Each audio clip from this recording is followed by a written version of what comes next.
আসসালামু আলাইকুম everyone, hopefully আল্লাহর রহমতে প্রত্যেকে খুবই ভালো আছো। আজকের ক্লাসে সবাইকে ওয়েলকাম জানাচ্ছি। বাচ্চা কাচ্চারা কি অবস্থা সবাই, কেমন আছো তোমরা সবাই? হোপফুলি সবাই আল্লাহর রহমতে খুবই ভালো আছো। আজকের ক্লাসে সবাইকে ওয়েলকাম জানাচ্ছি। আজকে আমাদের একটা ডেমো ক্লাস, অর্থাৎ কিভাবে আমরা আমাদের ক্লাসগুলো নিয়ে থাকি সেইগুলো তোমরা দেখতে পারো, এবং এই ক্লাসগুলোর মাধ্যমে তোমরা ডিসিশন নিতে পারো তোমরা কি আসলে রসায়ন কোর্সে এনরোল করবা কিনা, তোমরা আমাদের সাথে তোমাদের পুরো রসায়নের জার্নিটা শুরু করবা কিনা। সো এই জিনিসটা ডিসিশনটা নেওয়ার জন্য আমরা আজকে ডেমো ক্লাসে চলে এসেছি। সো হোপফুলি তোমরা সবাই যদি আমার ভয়েসটা ঠিকঠাক মতো শুনতে পারো, তোমাদের কান পর্যন্ত আমার ভয়েসটা পৌঁছায় যায়, এবং আমার পেছনে থাকে স্ক্রিনে লেখাগুলো তোমরা ঠিকঠাক মতো দেখতে পারো, অল ক্লিয়ার থাকে, তাহলে একটু কাইন্ডলি আমাকে কমেন্ট সেকশনের মধ্যে জানিয়ে দিতে পারো যে ভাইয়া সবকিছু ঠিকঠাক শোনা যাচ্ছে, দেখা যাচ্ছে, অল ক্লিয়ার হয়েছে। জাস্ট অল ক্লিয়ার লিখলেই বোঝা যাবে। নুসরাতকে দেখতে পারতেছি, সেতু খাতুন চলে এসেছে, অর্প বড়ুয়া, লুসিফাও চলে এসেছে, ফাহমিদা, আতিয়া জাহান চলে এসেছে, আচ্ছা অরিফ বড়ুয়া, আচ্ছা আতিয়া জাহান। আচ্ছা তোমরা কি আমাকে একটু জানাবা যে তোমরা এখানের মধ্যে কি কারা কারা ফ্রি ক্লাস করতে এসেছো? অনেকেই আসো যে আমার পেইড ব্যাচের স্টুডেন্ট, যারা অলরেডি পেইড ব্যাচের স্টুডেন্ট তারা চাইলেও ক্লাসটা করতে পারো। আসলে বেসিক্যালি তাদের জন্য ক্লাসটা না, যদিও বা আমি আজকের ক্লাসে সম্পূর্ণ ক্লাস জুড়ে গাইডলাইন দিব ইনশাল্লাহ। তো তুমি চাইলে ক্লাসের মধ্যে জয়েন করতে পারো, কথা শুনতে পারো, দেখতে পারো, কোনো সমস্যা নেই। এছাড়া যারা বেসিক্যালি আমাদের কোর্সের স্টুডেন্ট না, তাদের জন্য বেসিক্যালি ক্লাসটা সাজানো, যে আমরা ক্লাসের মধ্যে কিভাবে পড়াই, তারা কি আমাদের সাথে যুক্ত হওয়া উচিত কি উচিত না, এই জিনিসগুলো বোঝানোর জন্য ইনশাল্লাহ আজকের ক্লাসটা তাদের জন্যই। সো হ্যালো ভাইয়া, হ্যালো হ্যালো, অনেকেই দেখতে পারতেছি, পারভেজ উদ্দিন, মুনতাহা, সামিয়া, তার পরবর্তীতে হচ্ছে গিয়ে তোমার ফাহমিদা, তাকিয়া, ওয়ালাইকুম আসসালাম। যারা যারা সালাম দিচ্ছ তাদের সবাইকে জানাচ্ছি ওয়ালাইকুম আসসালাম। তাহিদ খান, তারপরে হচ্ছে, আচ্ছা ঠিক আছে, আরাফাত রহমান, রাফিদ ফ্রি ক্লাসের দেবানের বর্মন, আচ্ছা ঠিক আছে, অনেকেই হচ্ছে তোমরা ফ্রি ক্লাসে জয়েন করে ফেলেছো। তো আজকের ক্লাসটা করো, করার পরে ডিসিশন নিও তোমরা কি আজকের ক্লাসে মানে হচ্ছে আমাদের কোর্সে এনরোল করবা কিনা। তবে তোমাদের জন্য একটা সারপ্রাইজ রয়েছে। আজকে ক্লাসে আমি তোমাদেরকে একটা প্রোমো কোড দিয়ে দিব, যে প্রোমো কোডটা যদি তোমরা ব্যবহার করো তাহলে একটা ডিসকাউন্টের মাধ্যমে আসলে ক্লাসে জয়েন করে ফেলতে পারো। তোমাদের মধ্যে অনেক দুষ্ট বাচ্চা কাচ্চারা রয়েছে যারা বাবা মার কাছে ঠিক টাকাটাই নাও, পরে ডিসকাউন্টের টাকাটা আসলে মেরে দাও। যাই হোক, ওইসব প্রসঙ্গে না যাই। সো ক্লাসটা শুরু করতে চাই, আমরা ফ্রি ক্লাস থেকে এসেছো, ভেরি গুড ভেরি গুড, সেরা, সুপার। সো চলো আজকে আমরা আজকের ক্লাসটা আমরা ইনশাল্লাহ শুরু করে দেই, কেমন? আমার পড়াশোনা শেষ, আমি বুড়া হয়ে গিয়েছি, আমার পড়াশোনা সব শেষ, আমি অনেক আগে, আমি আমার এইচএসসি ব্যাচ 18, সো আমি বুড়া হয়ে গিয়েছি। সো আমাদের আজকের ক্লাসের মধ্যে কোন বিষয়গুলো নিয়ে আলোচনা করব, অথবা আজকের ক্লাসের মধ্যে কোন জিনিসগুলো আজকে আমরা দেখব এবং পড়বো, চলো আমরা প্রথমে দেখো। আমার নাম হচ্ছে ফারদিন ইহসান। সো এতটুক শুনো, পরবর্তীতে শেষে গিয়ে সম্পূর্ণ পরিচয় দিবনি ইনশাল্লাহ। আপাতত পর্যন্ত আমার নামটা যদি জানতে চাও তোমরা, আমার নাম ফারদিন মনে রাখতে পারো, পুরা নাম হচ্ছে ফারদিন, ফারদিন ইহসান, এটা হচ্ছে আমার সম্পূর্ণ নাম, কোনো সমস্যা নেই। পরবর্তীতে আমি আমার পরিচয়গুলো দিবই, এই ক্ষেত্রে কোনো প্যারা খাওয়ার কোনো দরকার নাই আসলে। সো তোমরা একটু বলো তো। সো চলো একটা জিনিস দেখো, ভালো করে খেয়াল করো ভাইয়া, সেটা হচ্ছে আমরা আজকে ক্লাসের মধ্যে কোন জিনিসগুলো দেখব, অথবা কোন জিনিসগুলো বেসিক্যালি পড়ার চেষ্টা করব এবং বুঝার চেষ্টা করব। দেখো আমি প্রথমেই তোমাদেরকে দেখিয়ে নেই। প্রথমে দেখো, আজকের ক্লাসের মধ্যে রসায়নের সিলেবাসটা একটু অ্যানালাইসিস করব। রসায়নের কোন সিলেবাসটা অ্যানালাইসিস করব, তোমরা যে এইচএসসি 27 ব্যাচে তোমরা যে পরীক্ষাটা দিবা, রসায়নটা কিভাবে পড়াশোনা করা উচিত, প্রথম থেকে রসায়ন কিভাবে গুছিয়ে নেওয়া উচিত, এইটা নিয়ে মোটামুটি আমরা 10 মিনিটের মতো আলোচনা করব রসায়নের সিলেবাস নিয়ে ইনশাআল্লাহ, কেমন?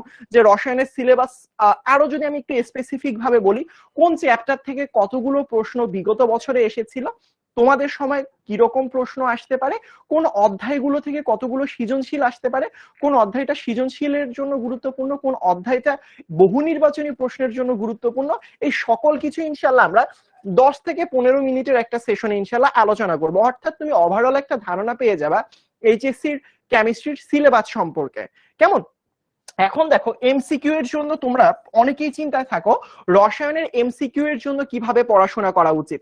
এটার জন্য হয়তোবা আমরা 15 থেকে 20 মিনিট সময় নিব, আমরা একটা টপিক পড়বো এবং দেখার এবং বোঝার চেষ্টা করব প্রতিটা বই কিভাবে তুমি এমসিকিউ তে পড়লে বা কোন টপিকগুলো তুমি কিভাবে এমসিকিউ তে পড়লে 25-এ 25 নাম্বার পেতে পারো। অর্থাৎ তোমার একটা বই কিভাবে পড়া উচিত, যে কোনো বাংলা থেকে শুরু করে যেই সাবজেক্টগুলোতে তোমাদের বহু নির্বাচনী প্রশ্ন রয়েছে, বহু নির্বাচনী পরীক্ষার প্রশ্নে 25-এ 25 নাম্বার পাওয়ার জন্য তোমাদের কিভাবে পড়াশোনা করা উচিত, এটা নিয়ে ইনশাল্লাহ আমরা আজকের ক্লাসের মধ্যে আলোচনা করব। তার পরবর্তীতে দেখো রসায়নের সিকিউ এর জন্য কিভাবে পড়বো, জাস্ট তোমাদেরই প্রশ্ন যে ভাইয়া রসায়নের কিভাবে তুমি সৃজনশীলের জন্য পড়াশোনা করলে তুমি আসলে সৃজনশীলে ধরো 50 নাম্বার থাকে, তুমি পরীক্ষায় গিয়ে ইনশাল্লাহ সৃজনশীলে 50-এ 50 নাম্বার পেতে পারো। লাস্টে গিয়ে একটা সারপ্রাইজ রয়েছে তোমাদের জন্য, যে তোমাদের সবাই অনেক বেশি চিন্তিত এখন এই সময়টা কিভাবে এত বড় সিলেবাস, কলেজ করি, পড়ি বাসায়, আবার হচ্ছে টিউটর আসে, অনলাইনে পড়ি, এত কিছু করে সময় আসলে খুঁজে পাই না, কিভাবে আসলে নিজের পড়াশোনার সময়টা বের করে নিয়ে আসা যায়, এইগুলো নিয়েও ইনশাল্লাহ কথা বলবো। ওয়ালাইকুম আসসালাম ভাইয়া। ভর্তির লিঙ্ক তো আসলে এখানে দেওয়া সম্ভব না, তোমরা যারা ভর্তি হতে চাও জাস্ট ভর্তির লিঙ্ক হচ্ছে আমি একটা পোস্ট দিয়েছিলাম তোমাদের এইচএসসি 27 গ্রুপের মধ্যে। সো তোমরা যদি ভর্তি হতে চাও জাস্ট কষ্ট করে 16910 এই নাম্বারটাতে ফোন দিলেই হবে, এই নাম্বারটাতে জাস্ট একটা কল দিবা, ওরাই জাস্ট তোমাকে ভর্তি করিয়ে দিবে। তবে একটা প্রোমো কোড ব্যবহার করতে পারো, আমি তোমাদেরকে বলে দিব, যাতে তোমাদের যে প্রাইসটা রয়েছে তার তুলনায় আসলে কম টাকায় ভর্তি হতে পারবা ইনশাল্লাহ। ঠিক আছে রাকিবুল হাসান, চলো আমরা শুরু করি। আসলে বইয়ের সাথে, মেইন বইয়ের সাথে একটা মাস্টার বুকটা হচ্ছে তোমার গাইড বইয়ের মতো কাজ করবে, বুঝতে পেরেছো? যেখানে হচ্ছে গাইড বই এবং বোর্ড বই দুইটা সমন্বিত একটা ফল আসলে। সো তুমি মাস্টার বুকটা নিতে পারো তোমার গাইড বইয়ের পরিবর্তে। বোর্ড বই যেমন তোমরা কি 19-এ যখন পড়াশোনা করেছিলা তখন তোমাদের বোর্ড বই ছিল, বোর্ড বইয়ের পাশাপাশি কোন বই কিনতা, বিভিন্ন গাইড বই কিনতা না, ঠিক এটাও তোমাদের গাইড বই হিসেবে কাজ করবে। তবে এখানে একটা সুবিধা রয়েছে, সেটা হচ্ছে গাইড বইয়ে কিন্তু কোনো টেক্সটের পড়াশোনা দেয়া থাকে না, মানে টেক্সট বুকের পড়াশোনা গাইডের মধ্যে দেয়া থাকে না, কিন্তু মাস্টার বুকের মধ্যে টেক্সট বুকের পড়াশোনা দেয়া রয়েছে, তারপরে সেখানে বিগত বছরের সিকিউ প্রশ্ন দেয়া রয়েছে, এমসিকিউ প্রশ্ন দেয়া রয়েছে, সবকিছুই দেয়া রয়েছে। বুঝতে পেরেছো? হ্যাঁ, যদি আমরা বেঁচে থাকি আমি এবং সিয়াম ভাইয়া ইনশাল্লাহ ক্লাস নিব, ইনশাল্লাহ আল্লাহ যদি বাঁচায় রাখে। চলো আমরা কি সবাই রেডি? প্রথমে আজকের যে ক্লাসের টপিকটা নিয়ে কথা বলবো সেটা হচ্ছে তোমাদের এমসিকিউ অ্যানালাইসিস, সরি মানে হচ্ছে দেখো ভালো করে খেয়াল করো, রসায়নের সিলেবাস অ্যানালাইসিস। দেখো তো তোমরা সবাই দেখতে পাচ্ছ কিনা, একটা টপিকের নাম দেখো রসায়নের সিলেবাস অ্যানালাইসিস। তো প্রথম থেকে দেখো, তোমরা অনেকে জানোই না যে রসায়নের কোন অধ্যায় থেকে কতগুলো প্রশ্ন আসে। তো রসায়নের সিলেবাস অ্যানালাইসিস আমরা কি করব? চলো আমরা একটু ভাইয়া কোন রাইটারের বই ফলো করব, অক্ষরপত্র কিনতে পারো অথবা হাজারী নাকসারের বই কিনতে পারো, এটা অনেক ভিডিও দিয়ে দিয়েছি, তুমি অক্ষরপত্র অথবা হাজারী নাকসারের বইটা নিতে পারো আসলে, বুঝছো?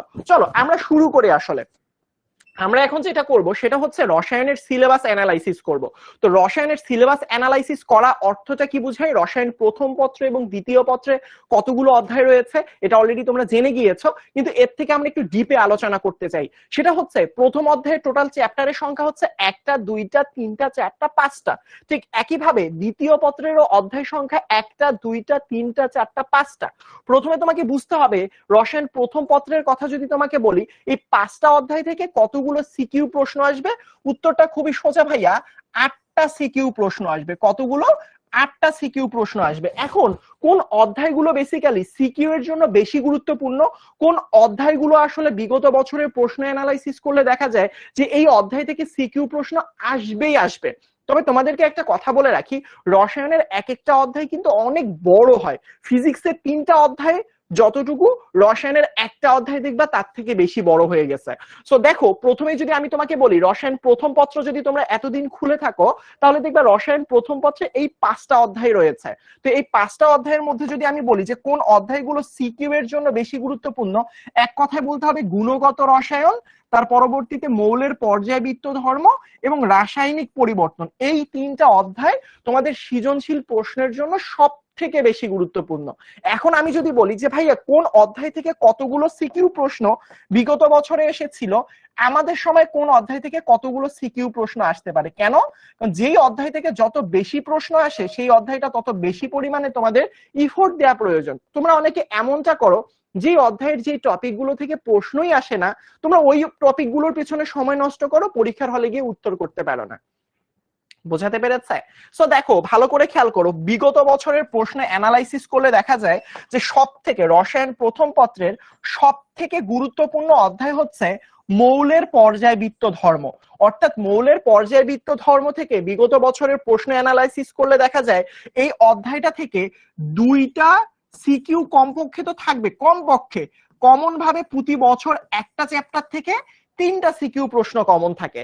2টা থেকে 3টা সিকিউ একটা অধ্যায় থেকে পেয়ে যাবা। তার মানে তুমি যদি শুধুমাত্র এই অধ্যায়টাই ভালো করে পড়ো, তুমি সৃজনশীলে 30-এ 30 তুলতে পারো। বুঝতে পেরেছো আমার কথা? অর্থাৎ 100 নাম্বারের মধ্যে 30 নাম্বার একটা সৃজনশীল, বুঝো, একটা না দুইটা না 3টা সৃজনশীল চলে আসতে পারে মৌলের পর্যায়বৃত্ত ধর্ম এই অধ্যায়টা থেকে। এই অধ্যায়টা একটু বড়, টপিক গুলো বেশি, তাই এখান থেকে বিগত বছরের প্রশ্ন অ্যানালাইসিস করলে দেখা যায় 2টা তো কমন, কিন্তু ম্যাক্সিমাম সময় 3টা সৃজনশীল প্রশ্ন চলে আসে। গুণগত রসায়ন, এখান থেকে তুমি চোখ বন্ধ করে 2টা সিকিউ কমন পাবা। আবার রাসায়নিক পরিবর্তন থেকেও 2টা সিকিউ প্রশ্ন আসলে তুমি কমন পেয়ে যাবা। তাহলে আমি বলেছি টোটাল সিকিউ এর সংখ্যা কতগুলো দেয় পরীক্ষায়? 8টা সিকিউ দেয়। 8টা সিকিউ এর মধ্যে তোমাকে উত্তর করতে হয় কয়টা? 5টা উত্তর করতে হয়। তার মানে দেখো এখানে যদি 3টা আসে, 3, 2, 5 আর 7, অর্থাৎ তুমি 3টা অধ্যায় থেকেই 7খানা সৃজনশীল প্রশ্ন করতে পারো, মানে কমন পেতে পারো। মানে রসায়নের মেইন গুরুত্বপূর্ণ অধ্যায় হচ্ছে এই 3টা। সো এই 3টা অধ্যায় পড়লেই জিনিসগুলো তোমার ইনশাআল্লাহ কমপ্লিটলি কমন পাবা ইনশাআল্লাহ ভালো করে। এখন তুমি যদি বলো যে ভাইয়া তাহলে কি ল্যাবরেটরি নিরাপদ ব্যবহার পড়বা না? উত্তর হচ্ছে পড়বা। এখান থেকে সৃজনশীল প্রশ্ন আসলে উত্তর করার দরকার নেই। তার কারণটা কি? এটা হচ্ছে থিওরিটিক্যাল অধ্যায়, তো এখান থেকে উত্তর করতে গেলে আসলে ঠিকঠাক মতো নাম্বার টিচাররা দেয় না। অথবা কর্মমুখী রসায়ন, এখান থেকে বিভিন্ন রকম খাদ্য সংরক্ষণের কৌশল আসে, তো এগুলো থিওরিটিক্যাল পার্ট। উত্তর প্রশ্ন যদি সৃজনশীল চলেও আসে, উত্তর না করাই ভালো। সুতরাং বলতে পারি ল্যাবরেটরি নিরাপদ ব্যবহার এবং কর্মমুখী রসায়ন থেকে তোমরা শুধুমাত্র প্রিপারেশন নিবা এমসিকিউ এর জন্য, শুধুমাত্র প্রিপারেশন নিবা এমসিকিউ এর জন্য, এবং বাকি অধ্যায়গুলো সিকিউ এর জন্য ভালো করে পড়বা। হোপফুলি তোমরা প্রথম পত্রের ব্যাপারটা বুঝতে পেরেছো। বলো তো সবাই, প্রথম পত্রের আইডিয়াটা ক্লিয়ার করেছি? এখন তুমি যদি বলো ভাইয়া এমসিকিউ কিভাবে পড়বো, তাহলে বলতে হবে রসায়ন প্রথম পত্রের জন্য এমসিকিউ কোনো ধরা বাঁধা জায়গা নাই, এমসিকিউ সম্পূর্ণ বই পড়তে হবে। এখন এমসিকিউ এ ভালো কিভাবে করব? বিগত বছর বোর্ড প্রশ্ন সলভ করতে হবে। কিভাবে সলভ করব এটা একটু পরে আমি ইনশাআল্লাহ তোমাদেরকে ডিসক্রাইব করাবো।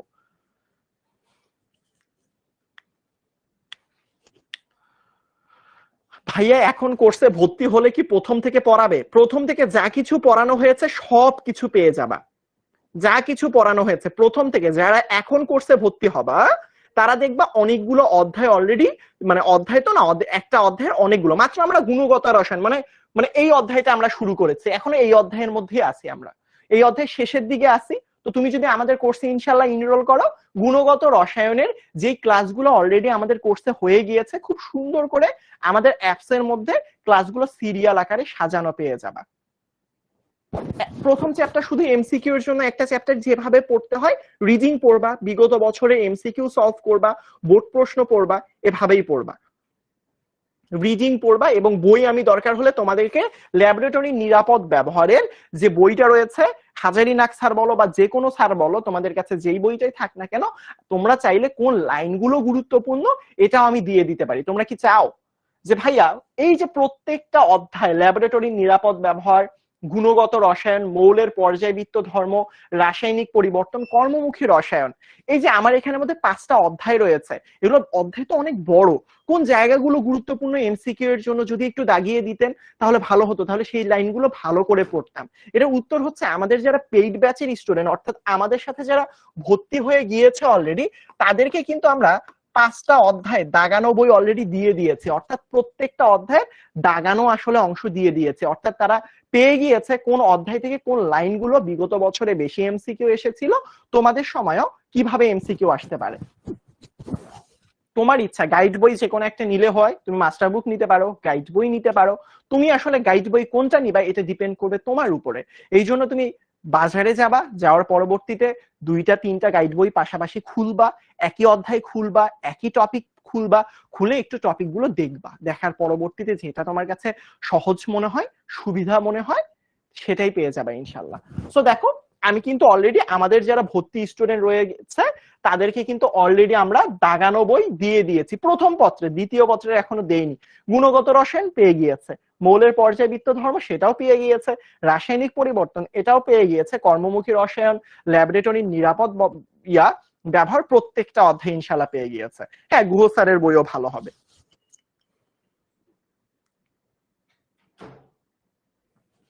তুমি এখন তোমাকে বই দাগিয়ে কে দিবে বলো? বই দাগিয়ে তো আসলে তোমাকে দেয়া সম্ভব না, সবার কি বই দাগানো সম্ভব? আচ্ছা,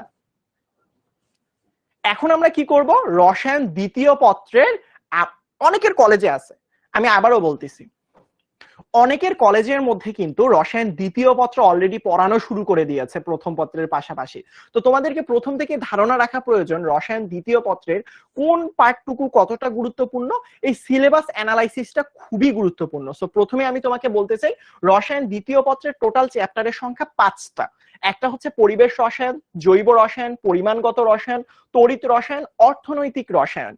এই 5টা অধ্যায়ের মধ্যে আমি যদি একটু অ্যানালাইসিস করি, তাহলে তোমাকে বলতে হবে ভাইয়া এখানে অধ্যায়গুলোর মধ্যে সব থেকে গুরুত্বপূর্ণ হচ্ছে জৈব রসায়ন। কেন ভাইয়া জৈব রসায়নটা সব থেকে বেশি গুরুত্বপূর্ণ?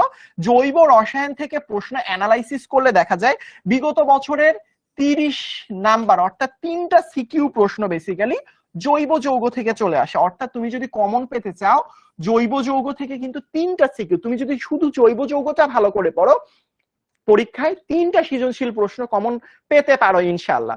এছাড়া এখান থেকে কিন্তু 7 থেকে 8টা এমসিকিউ আসে। তার মানে দেখো ভালো করে খেয়াল করো, দ্বিতীয় পত্রে তুমি যদি অর্গানিক কেমিস্ট্রিটাই ভালো করে পড়ো তাহলে দেখো 100 নাম্বারের মধ্যে তুমি কিন্তু 37 থেকে 38 নাম্বার শুধুমাত্র জৈব যৌগ থেকেই পাবা ইনশাআল্লাহ।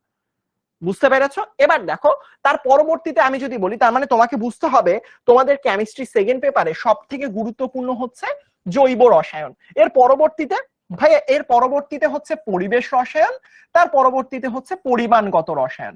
তো এই দুইটা অধ্যায় যদি আমি অ্যানালাইসিস করি তাহলে আমি দেখতে পারি বিগত বছরের বোর্ড প্রশ্ন যদি একটু অ্যানালাইসিস করি তাহলে কি দেখা যায়, সেখানে দেখা যায় যে পরিবেশ রসায়ন থেকে বেসিক্যালি 2টা সিকিউ থাকে এবং পরিমাণগত রসায়ন থেকেও 2টা সিকিউ পরীক্ষার মধ্যে থাকে।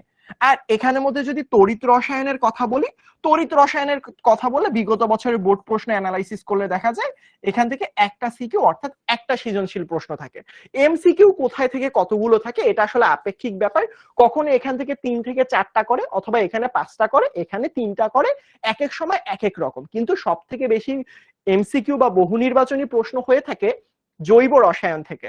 তার মানে এখানের মধ্যে সব থেকে বেশি গুরুত্বপূর্ণ অধ্যায়টা ছিল জৈব রসায়ন, তারপরে বলতে পারো পরিবেশ রসায়ন, পরিমাণগত রসায়ন, তারপর হচ্ছে তড়িৎ রসায়ন। অর্থনৈতিক রসায়ন থেকে বিগত বছরে তেমন একটা প্রশ্ন আসেনি, যদি এসেও যায় তোমাদের সময়, যদি এসেও যায় এটা হচ্ছে পুরোপুরি থিওরিটিক্যাল একটা পার্ট বা থিওরিটিক্যাল একটা অধ্যায়, মানে তোমাকে এখানের মধ্যে লিখতে হবে, অনেক লিখতে হবে, নাম্বার টিচাররা তেমন ভাবে দেয় না।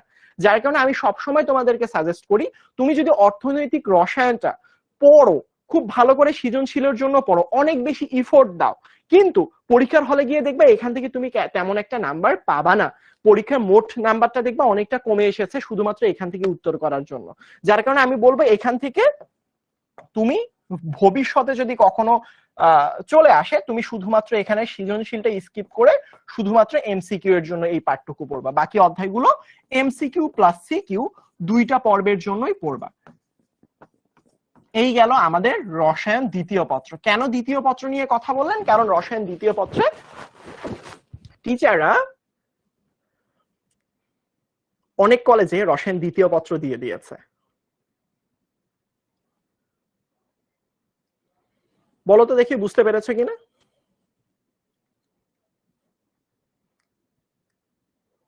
আজকে কোনো চ্যাপ্টার পড়াবো না, আজকে তোমাদের সাথে কোশ্চেন অ্যানালাইসিস করব। ভাইয়া গত 10 বছরের সকল বোর্ডের গাইডগুলোতে পেয়ে যাবা আমাদের মাস্টার বুকে পাবা, গাইড বইয়ে পাবা। সো রিসেন্টলি টেস্ট পেপার গুলোতে পাবা। সবাই কি বুঝতে পেরেছো আমার কথা? একটু বলো তো, সবাই কি আমার কথা বুঝতে পেরেছো? আমাকে একটু জানাও।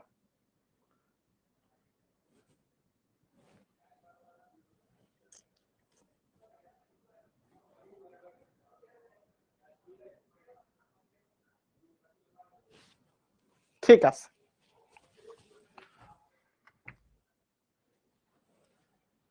সো চলো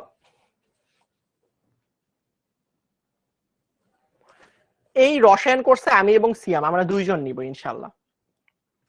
চলো, এখন তোমাদের জানতে মন চায় না তুমি কিভাবে আসলে এমসিকিউ পড়লে তোমার পরীক্ষার মধ্যে এমসিকিউ তে 25-এ 25 পাওয়া সম্ভব? এটা নিয়ে আলোচনা করব। বলো। শোনো ভাইয়া, এমসিকিউ এমন একটা জিনিস যেটা আসলে 1 নাম্বারের জন্য ফেল হইলে এখানে পাশ করে দেওয়ার কোনো উপায় নাই। আমার এখনো মনে পড়ে, আমার এখনো মনে পড়ে ভাইয়া, যে একটা স্টুডেন্ট আমাকে ফোন দিয়েছিল। আবার একটু কথাটা একটু মনোযোগ দিয়ে শুনো, এমসিকিউ কতটা গুরুত্বপূর্ণ। আমাকে একদিন একটা স্টুডেন্ট ফোন দিল, ফোন দেওয়ার পরবর্তীতে বললো ভাইয়া আমি সবগুলো সাবজেক্টে বেশ ভালো নাম্বার পেয়েছি, তারপরেও আমি ফেল করেছি শুধুমাত্র 1 নাম্বারের জন্য। আমি তাকে বললাম তুমি বোর্ড চ্যালেঞ্জ করে ফেলো। সে বললো যে ভাইয়া আমার তো আসলে এমসিকিউ এ পাস নাম্বার ছিল 8 নাম্বার, তো আমি সেখানে পেয়ে গিয়েছি 7 নাম্বার। সো যার কারণে আসলে আমার পরীক্ষার মধ্যে টিচাররা আমাকে ফেল দিয়েছে, এবং বোর্ড পরীক্ষার মতো একটা জায়গায় সে ফেল করেছে শুধুমাত্র রসায়ন সাবজেক্টে। তার মানে এমসিকিউ এমন একটা জিনিস যেখানে নাম্বার তুমি বোর্ড চ্যালেঞ্জ করলেও নাম্বার বাড়ার কোনো উপায় নেই আসলে। তো তুমি যদি এভাবে সারাটা বছর এমসিকিউতে তেমন ভাবে গুরুত্ব না দিয়ে থাকো, আবারও বলতেছি এমসিকিউতে সারা বছর গুরুত্ব না দিয়ে মনে করো যে পরীক্ষার আগের রাতে ওয়ান শট ক্লাস করে গিয়ে তুমি এমসিকিউতে ফাটাই দিতে পারবা, তাহলে তোমার কিন্তু একটা মানে বিশাল রকমের ক্ষতি হতে পারে। তোমার অবস্থা হতে পারে ঠিক এরকম, যে এমসিকিউতে একটু কঠিন প্রশ্ন করলে 25-এর মধ্যে তুমি পেয়ে গিয়েছো 7। সো এই টাইপের যাতে অবস্থা না হয়, উল্টা তোমার যাতে এরকমটা হয় যে ভাইয়া আমি 25-এর মধ্যে এমসিকিউতে 25ই তুলবো, এরকম একটা গাইডলাইন ইনশাল্লাহ তোমার সাথে আলোচনা করব। প্রথমে তুমি যদি মানে মনস্থির করো যে একটা চ্যাপ্টারে আমি এখানে 25 নাম্বারের মধ্যে 25 নাম্বার তুলবো, তাহলে প্রথমে তোমাকে যেই কাজটা করতে হবে সেটা হচ্ছে প্রথমে তোমাকে ওই অধ্যায়ের যে টপিক গুলো রয়েছে সেই টপিক গুলো তোমাকে সাজিয়ে ফেলতে হবে। হতে পারে তুমি খাতার মধ্যে লিখে ফেলেছো, হতে পারে তোমার যে বইটা রয়েছে সেখানে সাজানো রয়েছে। যেমন আমি যদি বলি রসায়ন যেহেতু আজকের সাবজেক্ট, রসায়নের ক্ষেত্রে দেখো এটা হচ্ছে গুণগত রসায়নে এই টপিক গুলো রয়েছে, পরমাণু, মৌলিক কণিকার ধারণা। দেখো টপিক গুলো ভালো করে বুঝো। এটা দেয়া রয়েছে রাদারফোর্ড পরমাণু মডেল, বোর পরমাণু, পরমাণুর বর্ণালী, কোয়ান্টাম সংখ্যা, আউবাউ নীতি, হুন্ডের নীতি, পাউলির বর্জন নীতি, বাস্তব জীবনে পরমাণু রশ্মির ব্যবহার, দ্রাব্যতা, দ্রবণের অধঃক্ষেপ পড়বে কিনা, সমআয়ন প্রভাব, আয়ন শনাক্তকরণ, আংশিক কেলাসন, পাতন, দ্রাবক নিষ্কাশন এবং ক্রোমাটোগ্রাফি। অর্থাৎ প্রথম কাজ হচ্ছে তুমি যেই চ্যাপ্টারটাতে এমসিকিউ এ মানে ফুল মানে একদম সকল এমসিকিউ এর ওই অধ্যায় থেকে উত্তর করতে যাচ্ছ, প্রথম কাজটা হচ্ছে ওই অধ্যায়ের সবগুলো টপিক এভাবে সাজিয়ে ফেলা। এর পরবর্তীতে যেটা করবা সেটা হচ্ছে তুমি প্রথম টপিকটা খুলে ফেলবা। কিরকম ভাইয়া? দেখো তুমি প্রথমে পরমাণুর এবং মৌলিক কণিকা এটা খুব ভালো করে রিডিং পড়বা, কয়েকবার রিডিং পড়বা, ভালো করে বোঝার চেষ্টা করবা জিনিসগুলো কোন জায়গা থেকে আসতেছে বা কোন জায়গাগুলো একটু বেশি গুরুত্বপূর্ণ। তুমি রিডিং কয়েকবার পড়লেই বুঝতে পারবা। এবার তুমি কি এইটা রিডিং পড়ার পরবর্তীতে নিচের টপিকের মধ্যে চলে যাবা? উত্তর হচ্ছে না। তুমি যখন এই টপিকটা রিডিং পড়বা, রিডিং পড়ার পরের স্টেপটাই হচ্ছে এটার এমসিকিউ সলভ করা। এমসিকিউ সলভ করা অর্থাৎ তুমি যদি এই টপিকটা রিডিং পড়ো, তারপর সবগুলো টপিক রিডিং পড়ো, তারপর মনে করো আমি বিগত বছরের বোর্ড প্রশ্ন সলভ করব, আমি অনেকগুলো প্রশ্ন সলভ করব, তাহলে কখনোই ভালো করা সম্ভব না। অর্থাৎ তুমি যে টপিকটা পড়লা তার পরবর্তীতে সেই রিলেটেড বিগত বছরের এমসিকিউ সলভ করতে হবে। এটা কোথায় পাবো, কিভাবে করতে হবে এটা দেখাই দিচ্ছি। তার আগে একটা উদাহরণ তোমাদেরকে দেখাই। ধরো আমার প্রথম টপিকের নাম হচ্ছে পরমাণু এবং মৌলিক কণিকার ধারণা। তো ধরো তোমার বইয়ের মধ্যে এই টপিক নিয়ে এই কথাগুলো লেখা রয়েছে যে যে সকল ক্ষুদ্র বা সূক্ষ্ম কণা দিয়ে পরমাণু গঠিত তাদেরকে মৌলিক কণা বলে। তার মানে তুমি এখান থেকে প্রথমে যে জিনিসটা জানলা, মৌলিক কণিকার একটা সংজ্ঞা জানলা যে এটা অনেক সূক্ষ্ম একটা কণা। এই কণাটা দুই রকম হতে পারে, একটা হচ্ছে স্থায়ী হতে পারে, আরেকটা হতে পারে অস্থায়ী। যখন তুমি এই দুইটা জিনিস পড়বা তখন তোমার মাথার মধ্যে কিন্তু একটা জিনিস কাজ করার কথা, যে এমসিকিউতে হয়তোবা আসতে পারে পরমাণুর স্থায়ী কণিকার নাম কি আসলে, যেটা ইলেকট্রন, প্রোটন এবং নিউট্রন, যেটা তোমরা 9-10-এও পড়েছো। পরমাণুর মধ্যে একদম ফিক্সড ভাবে যেটা থাকে সেটা হচ্ছে পরমাণুর স্থায়ী কণিকা, সে কখনো চলে যায় না সেখান থেকে। এটা কি কি হতে পারে? ইলেকট্রন হতে পারে, প্রোটন হতে পারে, নিউট্রন হতে পারে, এই তিনটা স্থায়ী। আর বাকি যেই সকল জিনিস রয়েছে, যেমন অস্থায়ী কণিকার মধ্যে পজিট্রন, নিউট্রিনো, মেসন, অর্থাৎ তুমি এই নামগুলো মুখস্থ করে ফেললা। এখন তুমি কি করবা?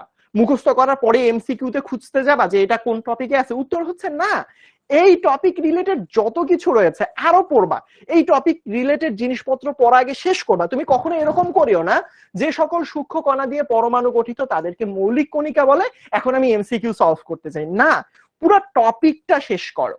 তাহলে আমি যখন এই জিনিসটা পড়বো তার পরবর্তীতে দেখো এই টপিক রিলেটেড আবার দেখো স্থায়ী কণিকা আমার ছিল ইলেকট্রন, প্রোটন এবং নিউট্রন। এবার দেখো এই ইলেকট্রন সম্পর্কে দেখো ধারণা দিয়েছে যে ইলেকট্রন হচ্ছে ঋণাত্মক চার্জযুক্ত আধান, এটা আবিষ্কার করেছে বিজ্ঞানী থমসন। তাহলে আমি একটা ইনফরমেশন পেলাম যে আসলে আমার এখানের মধ্যে যে স্থায়ী মৌলিক কণিকা ছিল এটার ইলেকট্রনটা আবিষ্কারক হচ্ছে থমসন। তারপরে দেখো প্রোটন, প্রোটনটা আসলে রাদারফোর্ড আবিষ্কার করেছে।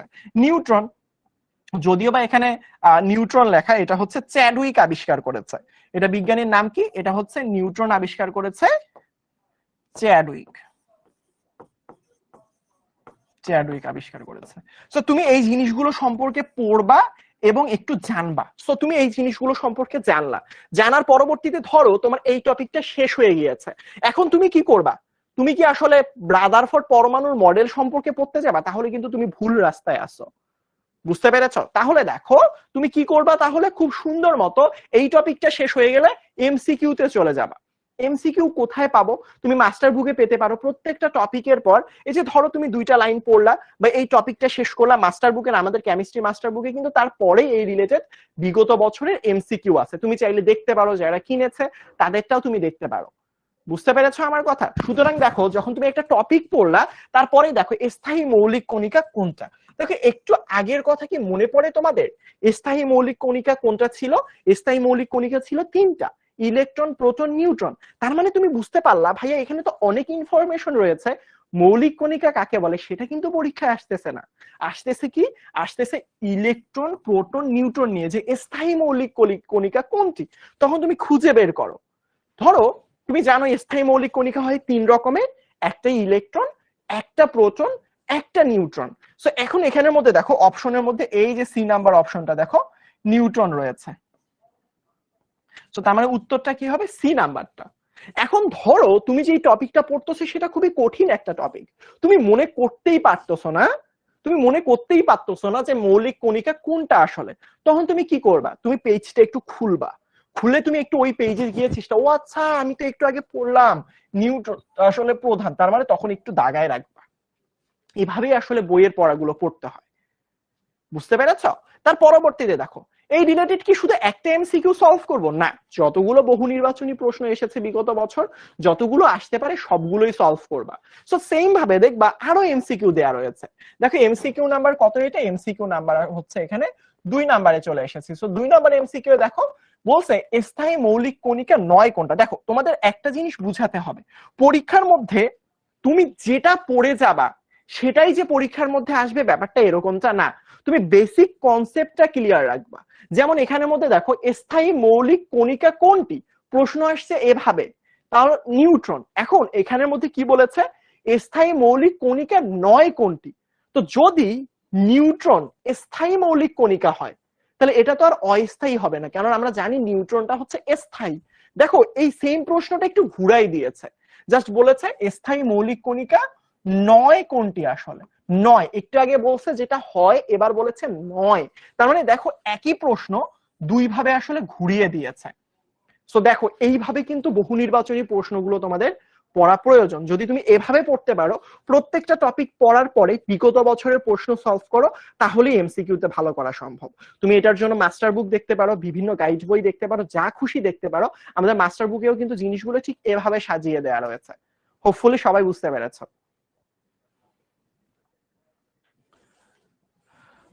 হ্যাঁ মাস্টার বুক থেকে নেয়া ভাইয়া। তো দেখো একটা জিনিস আমি তোমাদেরকে দেখি, এইটা দেখি কয়জন মনে রাখতে পেরেছো।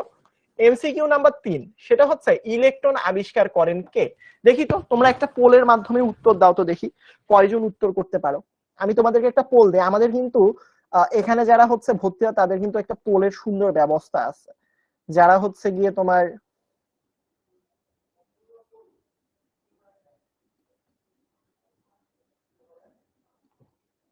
দেখো তোমাদেরকে একটা পোল পোল দিয়ে দিয়েছি।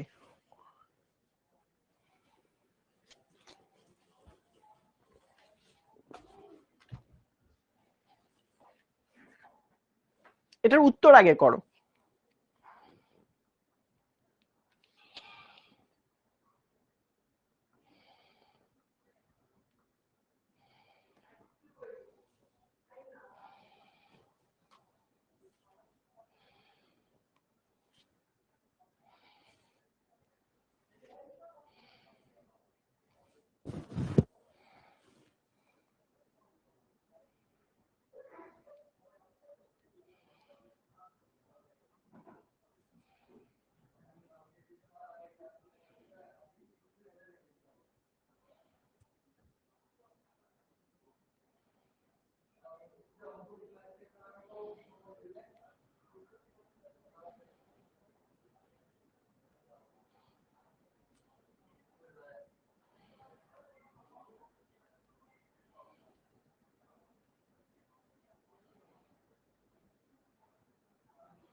সবাই বুঝতে পেরেছো?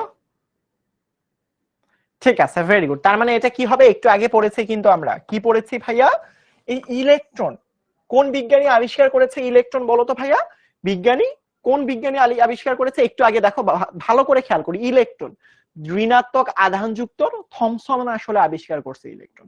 একটু আগে দেখো ভালো করে কিন্তু দাগিয়ে দিয়েছিলাম কোন বিজ্ঞানী, বিজ্ঞানী হচ্ছে থমসন। আসলে কি আবিষ্কার করেছে, ইলেকট্রন। জাস্ট আমি তোমাদেরকে বুঝাতে চাচ্ছি এটা যে ভাইয়া এইটা কিন্তু এভাবে পরীক্ষা আসবে না, বাট আমি তোমাদেরকে বুঝাতে চাই এমসিকিউ পড়লে এভাবেই পড়া উচিত, তাহলে তুমি আসলে ভালো করতে পারো। আমি একটু স্লাইড থেকে সরে গিয়েছিলাম যাতে তোমরা প্রশ্নটা ভালো করে দেখতে পারো ইনশাল্লাহ।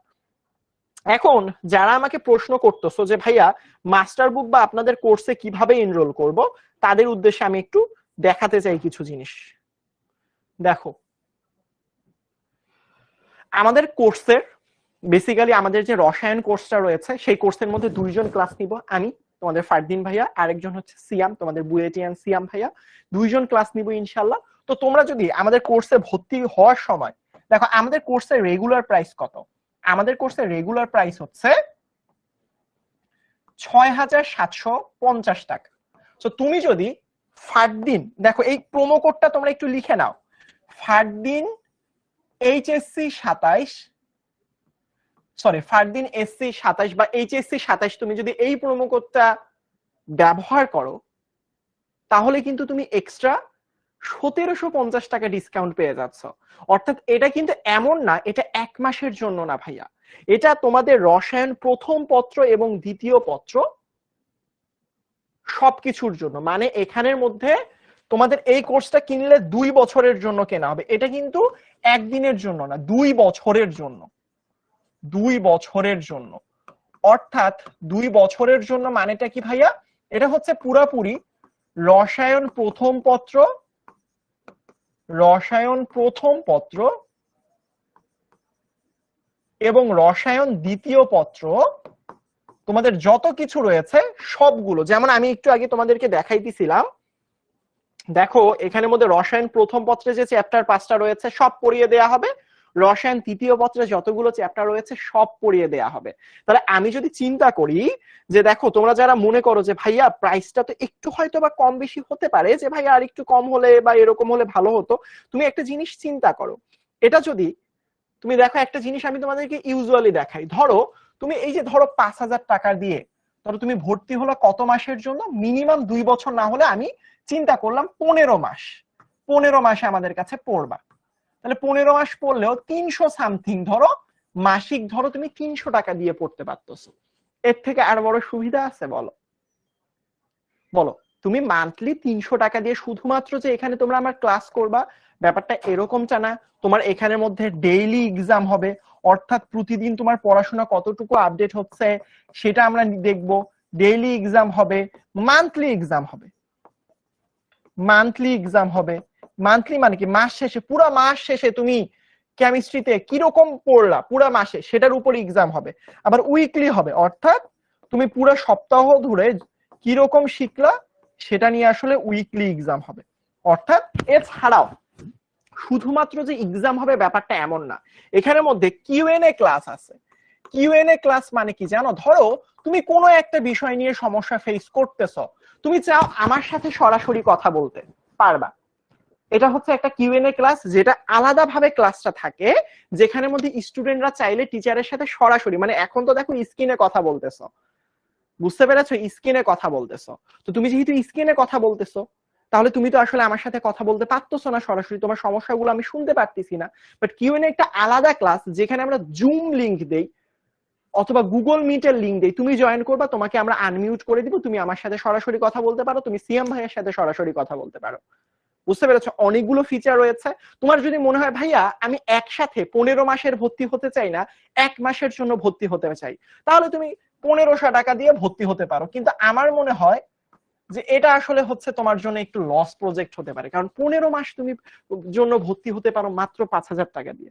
বাট তুমি একটু দেখো, চিন্তা করো, তুমি 1 মাসে একটা সাইকেল, যদি তুমি চিন্তা করো যে ভাইয়া আমি শুধুমাত্র সাইকেল 1 কিনবো, এখানে তো 4টা সাইকেল। যেমন আমি যদি তোমাদেরকে একটু বলি, তাহলে হচ্ছে এই যে দেখো, এই যে গুণগত রসায়ন আর মৌল পর্যায়বৃত্ত ধর্ম, এটা হচ্ছে সাইকেল 1 এ পড়া হবে, মানে আমরা অধ্যায়গুলোকে সাইকেল 1-2 তে ভাগ করেছি। রাসায়নিক পরিবর্তন এবং পরিবেশ রসায়ন সাইকেল 2, আবার জৈব যৌগ এবং এই যে অধ্যায়গুলো এটা হচ্ছে সাইকেল 3। তারপরের সাইকেলটা হচ্ছে পরিমাণগত রসায়ন, তড়িৎ রসায়ন, অর্থনৈতিক রসায়ন, এভাবে ভাগ করে নিয়েছি। তুমি যদি ভাবো না ভাইয়া আমি শুধু একটা সাইকেলে কম টাকা দিয়ে ভর্তি হয়ে দেখতে চাই আপনারা কিরকম পড়ান, সেটাও তুমি করতে পারো।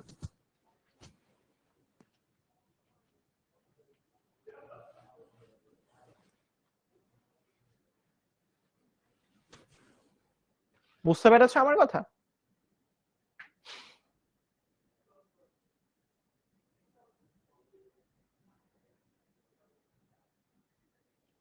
ঠিক আছে,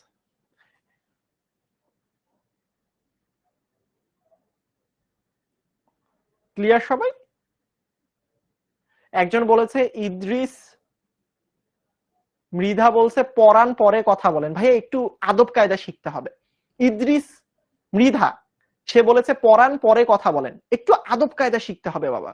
টিচারদের সাথে কিভাবে কথা বলতে হয় ইদ্রিস এটা শিখতে হবে। টিচাররা, আমরা তোমাদের টিচার, হয়তো বা অনলাইনে পড়াই, তাই বলে আমাদের কিন্তু একটা সম্মানের জায়গা রয়েছে। টিচারদের সাথে এভাবে কথা বলতে হয় না। তুমি বলো ইদ্রিস, তুমি কি তোমার আব্বু আম্মুর সাথে এভাবে কথা বলো? ধরো তোমার আব্বু বললো যে বাবা একটু আমার কথাটা শুনে যাও, তুমি কি বলবা? আপনি আপনার কাজ করেন, আমি আমার কথা পরে শুনবো। আমরা কিন্তু আমাদের ক্লাসের স্টুডেন্ট গুলো যত যাই বলো বেয়াদবি মানে করতে দেই না। আমরা শুধুমাত্র পড়াই না, আমরা স্টুডেন্টদেরকে আদব কায়দাও শেখাই। সো আমি চাই তোমরা সবাই আদব কায়দা শিখবা। জীবনে এমন একটা জিনিস যেটা কিনতে পাওয়া যায় না, সেটা হচ্ছে সম্মান, সেটা হচ্ছে অন্যকে সম্মান করা, নিজে সম্মান আদায় করে নেয়া। এই যে একজন ইদ্রিস বলল যে পড়ান পরে কথা বলেন, এটার মধ্যে কোনো সম্মান নাই। এই টাইপের স্টুডেন্ট আমরা পড়াতে চাই না। বোঝাতে পেরেছ?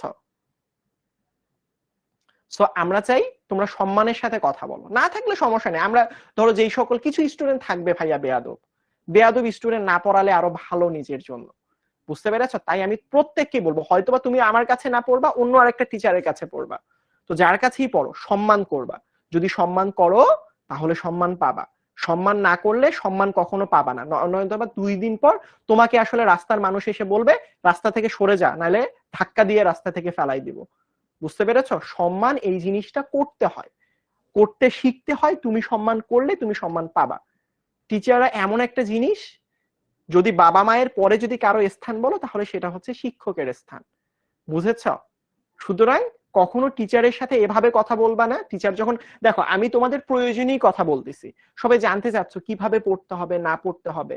সো যখন তোমরা জানতে চাচ্ছ যে ভাইয়া কিভাবে পড়তে হবে, সো আমি প্রথমে ডিসক্রাইব, এখানে প্রশ্নের উত্তর দিতে এসেছি। পড়া তো কোর্সের ভিতরে তো পড়াচ্ছি, কোর্সের ভিতরে তো আর এইসব কথাবার্তা বলি না, কোর্সের ভিতরে পড়াই ভাইয়া। তোমরা যে কোনো কাউকে জিজ্ঞেস করতে পারো। সো যদি নাও পড়াই, টিচারের সাথে কখনো এভাবে কথা বলবা না, আদব কায়দাটা শিখতে হবে সবার আগে। ঠিক আছে। মেহেদি হাসান বলছে 5,500 করে দেন। আচ্ছা, একজন বলতেছিল ভাইয়া শুধু রসায়ন 5,000 টাকা, কিন্তু তুমি চিন্তা করো রসায়নটা তুমি পড়তেছো কতদিন ধরে, দেখো রসায়নটা তুমি 15 মাস ধরে পড়বা, তুমি কতগুলো অপরচুনিটি পাচ্ছ, 15 মাস সময় ধরে পড়বা। 15 মাস মানে তোমার এইচএসসি শেষ হবে তার আগ পর্যন্ত, মানে এইচএসসি পরীক্ষা পর্যন্ত 2027 সাল পর্যন্ত তুমি কিনলা। আবার তুমি রসায়ন প্রথম পত্রের সকল অধ্যায় পাবা, লাইভ ক্লাস পাবা, রেকর্ডেড পাবা, দ্বিতীয় পত্র সকল অধ্যায় পাবা। আবার ডেইলি প্রতিদিন পরীক্ষা দিতে পারবা, মান্থলি পরীক্ষা দিতে পারবা, আবার সাপ্তাহিক পরীক্ষাও দিতে পারবা ইনশাআল্লাহ। বুঝতে পেরেছো? এছাড়া তোমরা আমাদের সাথেও সরাসরি কথা বলতে পারো। তাহলে তোমাদের কি মনে হয় একটু বেশি হয়ে গেল? তাহলে তোমরা ফোন দিও 16910, জাস্ট কষ্ট করে একটা কাজ করবা, সেটা হচ্ছে কল করবা। কোন নাম্বারে? 16910, এই নাম্বারে কল করে তোমরা জাস্ট ফারদিন ভাইয়ার কথা বলবে।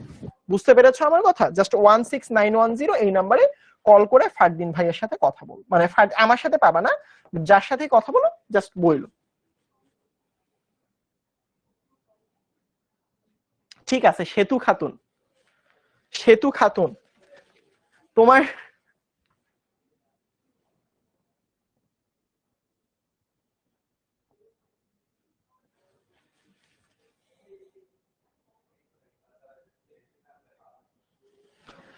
ঠিক আছে ভাইয়া, আমি তোমাদের এই জিনিসটা কথা বলবো ইনশাআল্লাহ, কেমন? কোনো চিন্তা করো না। ঠিক আছে। সো চলো, হোপফুলি তোমরা যে কোনো জিজ্ঞাসায়, তোমাদের যে কোনো জিজ্ঞাসায় জাস্ট 16910 এই নাম্বারে কল করে তোমাদের ফারদিন ভাইয়ার কথা বলবা, যে ফারদিন ভাইয়ার ক্লাস করে এসেছো, তোমাদের যদি সাইকেল 1 থেকে 4 পর্যন্ত ভর্তি হতে চাও কি কি করতে হবে না করতে হবে সব বলে দিও ইনশাআল্লাহ, কেমন? সো দেখো আমরা চলে এসেছি। সো চলো আমরা পরে, এছাড়া তোমরা যদি ফিজিক্স, কেমিস্ট্রি, বায়োলজি, ম্যাথ, পুরা সবগুলো সাবজেক্ট, দেখো পুরা সবগুলো সাবজেক্ট পুরা 2027 সাল পর্যন্ত, এটা তো মাত্র কত সাল? এটা হচ্ছে 25 সাল, একটু বুঝতে হবে ভাইয়া, 25 সাল এটা ভাইয়া। সো 2027 তোমাদের এইচএসসি পরীক্ষার আগ পর্যন্ত সবগুলো সাবজেক্টের সকল সাইকেল চাও, তাহলে জাস্ট 14,500, এটা হচ্ছে অ্যামাউন্ট। আমি তোমরা চাইলে ভর্তি হয়ে যেতে পারো ইনশাআল্লাহ, এটা তোমাদের উপরে। না না শেষ না, পরে চলতেছে। সো চলো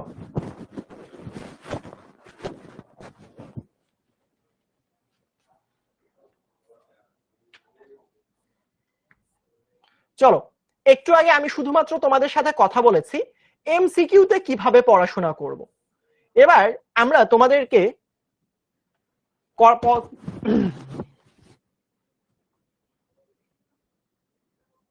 ভাইয়া আমি কে একটু দেখেন, কি দেখাবো? টোটাল হচ্ছে 14,500। তুমি যদি ফিজিক্স, কেমিস্ট্রি, বায়োলজি, ম্যাথ, 4টা সাবজেক্টে ভর্তি হতে চাও পুরা 2 বছরের জন্য 14,500 টাকায় সবগুলো সাবজেক্টের সবগুলো অধ্যায় পুরো এইচএসসি পরীক্ষার আগ পর্যন্ত পড়তে পারবা। বুঝতে পেরেছো আমার কথা? ফাহিম শাহরিয়ার বলেছে ভাইয়া কি বিয়ে করছেন? কেন ভাইয়া, তুমি কি আমার জন্য পাত্রী টাত্রী দেখবা নাকি?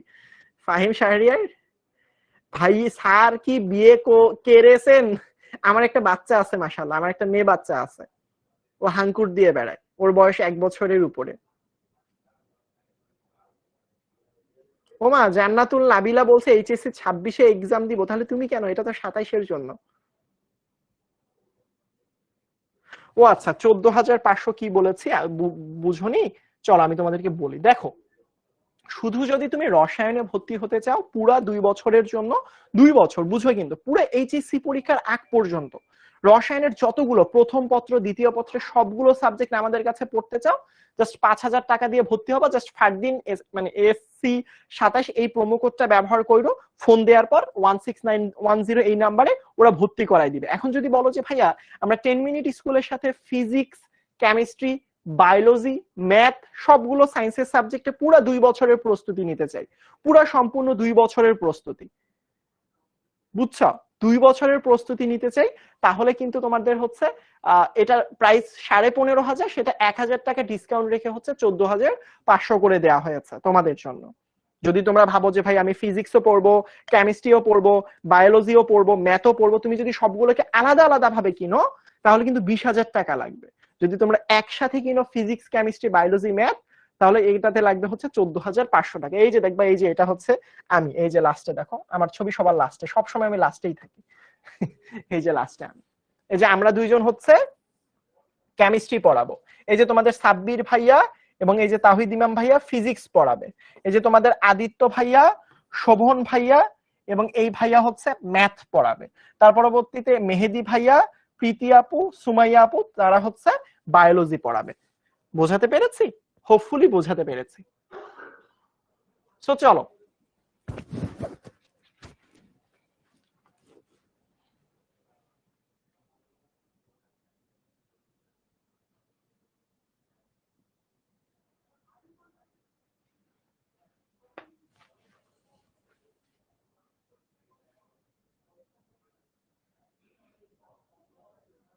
এটা একটু ফোন দিও, যে কোনো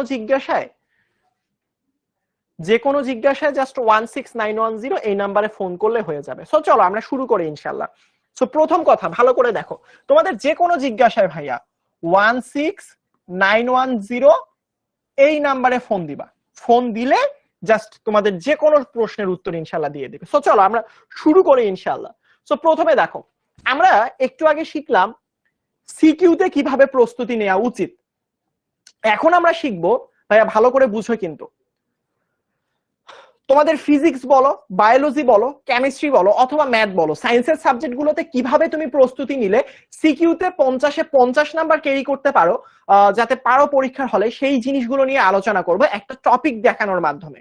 ধরো প্রথমে যখন তুমি চাবা যে ভাইয়া আমি একটা চ্যাপ্টারের সিকিউতে একদম প্রো হতে চাই, প্রথমে যে জিনিসটা করবা সেটা হচ্ছে অধ্যায়ের কোন টপিকগুলো থেকে সিকিউ আসে সেটা আসলে তোমাকে প্রথমে খুঁজে বের করতে হবে। এটা কি রকম, ধরো একটা অধ্যায়ে আমরা গুণগত রসায়নের একটা অধ্যায় খুঁজে বের করলাম যে ভাই এই অধ্যায়ের মধ্যে এই টপিকগুলো আসে, বা এই টপিকগুলো থেকে আসলে, বা এই অধ্যায়টার এই টপিকগুলো রয়েছে, এই টপিকগুলো সবগুলোই কি আসলে সিকিউ এর জন্য গুরুত্বপূর্ণ? উত্তর হচ্ছে না। কোন টপিকগুলো সিকিউ এর জন্য গুরুত্বপূর্ণ এটা কিন্তু টিচারের কাছে তোমাকে দাগাই নিতে হবে, কারণ টিচারের এক্সপিরিয়েন্স এর মাধ্যমে তোমাকে দাগিয়ে দিবে। যেমন এখান থেকে যদি আমরা বলি, প্রথমে এই যে বোর এবং রাদারফোর্ড পরমাণু মডেল, এইটা কিন্তু পার্থক্য পরীক্ষার মধ্যে চলে আসে।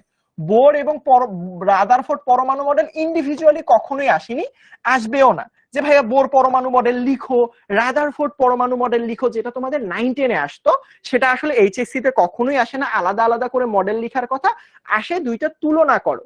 দ্বিতীয়ত, পরমাণুর বর্ণালী থেকে সিকিউ প্রশ্ন আসে, কোয়ান্টাম সংখ্যা থেকে সিকিউ প্রশ্ন আসে, আউবাউ নীতি, হুন্ডের নীতি, পাউলের বর্জন নীতি থেকে সিকিউতে আসে, দ্রাব্যতা থেকে আসে, অধকে পড়বে কিনা এখান থেকে আসে, সময়ায়ন এবং হচ্ছে সময়ায়ন প্রভাব থেকে মাঝে মাঝে আসে, শনাক্তকরণ থেকে আসলে আসে। তার মানে তুমি আসলে এই অধ্যায়টা খোঁজার পরে কোন টপিকগুলো সিকিউ এর জন্য ইম্পর্টেন্ট সেগুলো এভাবে সুন্দর করে সাজিয়ে নিলা। অর্থাৎ প্রথমে তুমি দেখলা যে ভাইয়া এই আমি পুরো অধ্যায়টা অ্যানালাইসিস করে দেখতে পারলাম যে এই টপিকগুলো থেকে শুধুমাত্র সিকিউ আসে, এবং যে টপিকগুলো থেকে আসে, যেমন প্রথমে আমি বলেছি রাদারফোর্ড বোর পরমাণু মডেলের তুলনা আসে, অথবা পরমাণুর বর্ণালী আসে, অথবা পরমাণুর কোয়ান্টাম সংখ্যা থেকে আসে। তো তুমি যেটা করবা, ধরো তুমি কোয়ান্টাম সংখ্যা থেকে আসলে পড়াশোনা করলা, তো তুমি যখন কোয়ান্টাম সংখ্যাটা পড়লা, ধরো তুমি কোয়ান্টাম সংখ্যা নিয়ে অনেক ধারণা লাভ করলা, অনেক কিছু পড়লা, কোয়ান্টাম সংখ্যা, এই কোয়ান্টাম সংখ্যা দিয়ে ইলেকট্রন সংখ্যা বের করা যায়, ইলেকট্রন সংখ্যা বের করা যায়, তারপর হচ্ছে অরবিট সংখ্যা বের করা যায়, বা অরবিটাল সংখ্যা বের করা যায়, যেখানে আসলে এরকম একটা বক্স থাকে, তোমরা নিশ্চয়ই করেছো। ধরো তুমি কোয়ান্টাম সংখ্যা সম্পর্কে ধারণা পাইলা, তুমি কোয়ান্টাম সংখ্যা সম্পর্কে ধরো এরকম করে বক্স করে একটা ধারণা পাইলা, পাওয়ার পরবর্তীতে তুমি যেটা করবা, গাইডের মধ্যে বা টেস্ট পেপারের মধ্যে বা মাস্টার বুকের মধ্যে তোমার যেই বইটাই থাক না কেন, শুধু কোয়ান্টাম সংখ্যাটা পড়ার পরবর্তীতে সেই গাইডের বিগত বছরের প্রশ্নের দিকে চলে যাবা। দেখো এখানে একটা সিকিউ প্রশ্ন দেখা যাচ্ছে, সিকিউ এর প্রশ্নের মধ্যে খুঁজবা, মানে জাস্ট প্রশ্নগুলো দেখবা যে কোথাও কি কোয়ান্টাম সংখ্যা লেখা রয়েছে কিনা। এই কোশ্চেনে দেখো, এই যে দেখো এখানের মধ্যে খুব সুন্দর করে লেখা স্পিন কোয়ান্টাম সংখ্যা, তার মানে বুঝতে পারছো তুমি যে একটু আগে কোয়ান্টাম সংখ্যা পড়লা, সেই কোয়ান্টাম সংখ্যা রিলেটেড প্রশ্ন চলে এসেছে গ নাম্বারে, সেটা দাগিয়ে ফেলবা এভাবে এবং সেটা সলভ করে ফেলবা। সাথে সাথে কিন্তু তুমি কিন্তু কোয়ান্টাম সংখ্যা পড়ার পরবর্তীতে পরের টপিকে যাবা না কখনোও ভুলে। ধরো তুমি কোয়ান্টাম সংখ্যা পড়েছো, তারপর আউবৌ নীতি পড়বা, হুন্ডের নীতি পড়বা বা পাউলি বর্জন নীতি পড়বা, এভাবে যাওয়াই যাবে না। কোয়ান্টাম সংখ্যা পড়েছি, কোয়ান্টাম সংখ্যা থেকে আমি কোশ্চেন সলভ করতে চলে এসেছি। সো কোয়ান্টাম সংখ্যা কতটা ভালো পারি আমি, সেটার জন্য এই যে উদ্দীপকের এরকম উদ্দীপক দেখবা, উদ্দীপক থেকে ধরবা। শুধুমাত্র ভাইয়া মানে বোর্ড বইয়ের পড়ার মধ্যে সীমাবদ্ধ থাকলে তুমি এইচএসসি তে কখনোই কখনোই ভালো করতে পারবা না। তার মানে যখন যে টপিকটা পড়বো সেই টপিকে ঘ নাম্বারে তো কোয়ান্টাম সংখ্যা লেখা নাই, পড়ার দরকার নেই। তাহলে এখান থেকে তুমি শুধু কি পড়বা, গ নাম্বার পড়বা, ক পড়বা না, খ পড়বা না, ঘ পড়বা না। তাহলে কি পড়বা, শুধু গ নাম্বারটা পড়বা। তার পরবর্তীতে দেখো, এই যে দেখো এই যে একটা ধরো তোমার প্রশ্ন রয়েছে, প্রশ্নের মধ্যে খুঁজে বের করার চেষ্টা করবা এখানে কি কোনো কোয়ান্টাম সংখ্যা লেখা রয়েছে। উত্তরটা দেখো, কোয়ান্টাম সংখ্যা ব্যবহার করে। এই যে দেখো এখানের মধ্যে কোয়ান্টাম সংখ্যা ব্যবহার করে, তার মানে এখানের মধ্যে পেয়েছো না, কোয়ান্টাম সংখ্যা ব্যবহার করতে বলেছে না, তার মানে বুঝতে পারলা এখানের যে গ নাম্বার প্রশ্নটা এটা কোয়ান্টাম সংখ্যা রিলেটেড। তাহলে দেখো লিগ্যান্ড কাকে বলে এটাও সলভ করার দরকার নেই, তোমার আবার বইয়ে দাগার দরকার নেই, এটাও দরকার নেই, বর্ণালী দৃশ্যমান হবে কিনা এটাও দরকার নেই। তার মানে শুধুমাত্র এইটা প্রশ্নটা দাগিয়ে এটা তুমি সলভ করে ফেলবা। তুমি কি কথা আমার বুঝতে পেরেছো? এখন চিন্তা করো, তুমি যদি এভাবে 10টা প্রশ্ন সলভ করতে পারো, তাহলে যখন তুমি বেসিকটা পড়লা, বেসিক পড়ার সাথে সাথে কি করলা, কোশ্চেন সলভ করলা। তুমি আমাকে একটা কথা বলো ভাইয়া, তুমি বেসিক জিনিসটা সলভ করলা, করার পর বোর্ড কোশ্চেন সলভ করলা। বোর্ড কোশ্চেন কই পাবো, গাইডে পাবা, মাস্টার বুকে পাবা। মাস্টার বুক গুলো কিভাবে পাবো, জাস্ট 16910 এই নাম্বারে ফোন দিলেই হয়ে যাবে, ওদের মাস্টার কেমিস্ট্রি মাস্টার বুক পেয়ে যাবে ইনশাআল্লাহ, যে কোনো মাস্টার বুক পেয়ে যাবে। সো বেসিক আর বোর্ড প্রশ্ন যদি তুমি সলভ করে এভাবে, তাহলে তুমি আমাকে বলো তো তোমার কি কোনো জায়গায় আটকাবে সিকিউতে, বলো আমাকে বলো। আচ্ছা তোমরা একটা প্রশ্ন করো যে ভাইয়া আপনারা যেই সব দাগায় দেন সেই সব তো আসে না। দেখো ভাইয়া একটা কথা সব সময় মনে রাখবা, টিচাররা বিগত বছরের প্রশ্নগুলো দেখে একটা ধারণা দেয়, আচ্ছা বিগত বছরে এই টপিক থেকে প্রশ্ন এসেছিল, এই বছরও আসতে পারে। তোমরা একটা কাজ করবা, কখনো সাজেশন পরীক্ষার আগে, দোষ তো তোমাদের, পরীক্ষার আগে রাতে এত সাজেশন কেন খুঁজতে যাও, আগে থেকেই বিগত বছরের প্রশ্ন সলভ করবা। ধরো তোমার এইচএসসি, তোমরা তো এখন এইচএসসি তে রাইট, তুমি এইচএসসি 25 ব্যাচের যত কোশ্চেন, এদের তো বোর্ড পরীক্ষা হয়েছে, এইচএসসির বিএটিসিএইচ ব্যাচের যত সিকিউ প্রশ্ন আছে, দেখবা এখানে অনেকগুলো বোর্ডের অনেকগুলো, ধরো এখান থেকে 10টা সিকিউ প্রশ্ন আসছে, সব সলভ করে ফেলবা, 10টা সিকিউ প্রশ্ন সলভ করবা। বুঝছো, এখন আর কম পড়ে কিন্তু ভালো করতে পারবে না, এখন কম পড়ে ভালো করা যাবে না। তুমি এইচএসসি যদি 25-এর গুণগত রসায়নের 10টা সিকিউ সলভ করো, তারপরে এইচএসসি 24-এ সলভ করো, 23-এ সলভ করো, এটাও যদি শেষ করে ফেলো, এইচএসসি 22-এর করো। আচ্ছা তোমার ধরো গাইডের মধ্যে তুমি যে বইটা কিনেছো, তারপরে 21-এর করো, হ্যাঁ 22-এ তো অটো পাস। এখন দেখো ভালো করে খেয়াল করো, ধরো তোমার গাইডের মধ্যে বোর্ড প্রশ্ন দেয়া নাই, 25-এর দেয়া নাই, 23-এরও দেয়া নাই, তুমি একটু পুরাতন বই কিনেছো, কোনো সমস্যা নাই, 22-এর গুলো আগে সলভ করো, 21-এর গুলো সলভ করো, তারপরের গুলো আস্তে আস্তে সলভ করো। এমনটা কখনোই করা যাবে না ভাইয়া, আমি একটা কাজ করি সেটা হচ্ছে 22-এর 2টা করি, 23-এর একটা করি, এভাবে না, যেটা ধরবা বিগত বছর সব বোর্ড প্রশ্ন শেষ করে ফেলবা।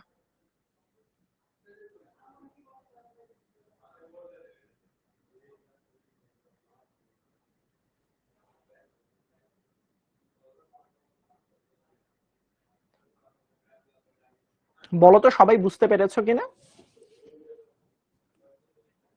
এখন দেখো, ধরো যেই টপিকটা থেকে, ধরো কোয়ান্টাম সংখ্যা, কোয়ান্টাম সংখ্যা যখন তুমি পড়েছো, দেখো ভালো করে খেয়াল করো, কোয়ান্টাম সংখ্যা যখন পড়েছো, আমি কি বলেছি, কোয়ান্টাম সংখ্যা থেকে সিকিউ সব শেষ করলাম। দেখো কোয়ান্টাম সংখ্যা থেকে সিকিউ আসে, তার মানে বুঝতে হবে যেই টপিক থেকে সিকিউ আসে সেই টপিক থেকে এমসিকিউ ইম্পর্টেন্ট, তার মানে এই টপিকের এমসিকিউ পড়ে ফেলতে হবে। তো তুমি যখন কি করবা, কোয়ান্টাম সংখ্যাটা নিয়ে পড়াশোনা করবা, তখন তুমি কোয়ান্টাম সংখ্যা তো সিকিউ গুলো সলভ করলা, এই যে সিকিউ প্রশ্ন সলভ করলা, আরো সিকিউ প্রশ্ন সলভ করলা, যখন তোমার 5 থেকে 6টা সিকিউ প্রশ্ন সলভ হয়ে যাবে, তখন সেখান থেকে এমসিকিউ প্রশ্নগুলো সলভ করতে হবে। যেমন দেখো কোয়ান্টাম সংখ্যা সেট, এই যে দেখতে হবে এই যে কোয়ান্টাম সংখ্যা সেট আসে কিভাবে আসে, খুঁজে বের করো তুমি কতটুকু পড়েছো বুঝতে পারবা। গাইডগুলোতে লেখা রয়েছে এই যে অরবিটালের সংখ্যা নির্ণয় সূত্র, এটা কিন্তু কোয়ান্টাম সংখ্যার ভিতরেই রয়েছে। তার পরবর্তীতে যদি আমি বলি পঞ্চম শক্তি স্তরে ইলেকট্রন ধারণ ক্ষমতা, এগুলো কিন্তু কোয়ান্টাম সংখ্যার ভিতরেই আছে আসলে। তার পরবর্তীতে যদি আমি বলি যে ভাই এই যে দেখো কোয়ান্টাম সংখ্যার সেটের মান কোনটি, এটাও কিন্তু আসলে কোয়ান্টাম সংখ্যার ভিতরে। দেখেছো কোয়ান্টাম সংখ্যা এই যে উপশক্তি স্তরে অরবিটাল সংখ্যা, ইলেকট্রন সংখ্যা, এগুলো সবগুলো কোয়ান্টাম সংখ্যার ভিতরে। এই যে এগুলো সব কোয়ান্টাম সংখ্যা। তার মানে বুঝতে পেরেছো কত কত কোয়ান্টাম সংখ্যা থেকে প্রশ্ন আসতেছে? বুঝতে পেরেছো এই যে এল এর মান, এম এর মান, এই যে কোয়ান্টাম সংখ্যার মান। তার মানে একটা টপিক কতটা গুরুত্বপূর্ণ হলে এত বেশি এমসিকিউ এবং সিকিউ আসে। তার মানে তখন তোমাকে আর আমাকে দাগিয়ে দিতে হবে না যে ভাইয়া এই টপিকটা বেশি গুরুত্বপূর্ণ, ওই টপিকটা বেশি গুরুত্বপূর্ণ। তখন তুমি নিজে থেকেই বুঝতে পারবা কোন টপিকটা বেশি গুরুত্বপূর্ণ। সবাই কি বুঝতে পেরেছে আমার কথা?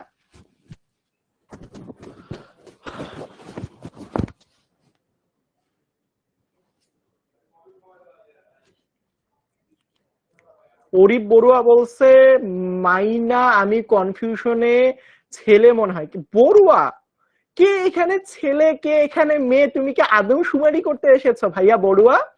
আমরা ক্লাসের মধ্যে কিন্তু উল্টাপাল্টা দুষ্টামি করলে কিন্তু একদম অপমান করে ছেড়ে দিব কিন্তু।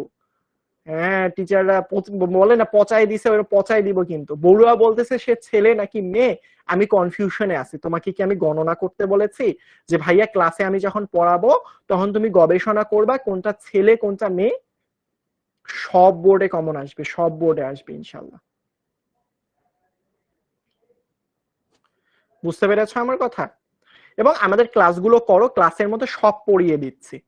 এমন না যে আমি জাস্ট আজকে তোমাদের জন্য গাইডলাইন ভিডিও নিয়ে এসেছি, ক্লাসের মধ্যে সব পড়িয়ে দিচ্ছি। কোনটা কিসের জন্য পড়তে হবে, কতটুকু পড়তে হবে, কিভাবে পড়তে হবে, সব কিছু দেখিয়ে দিচ্ছি। একদম টাইপ ধরে ধরে দেখিয়ে দিচ্ছি। দেরি করবা লস করবা।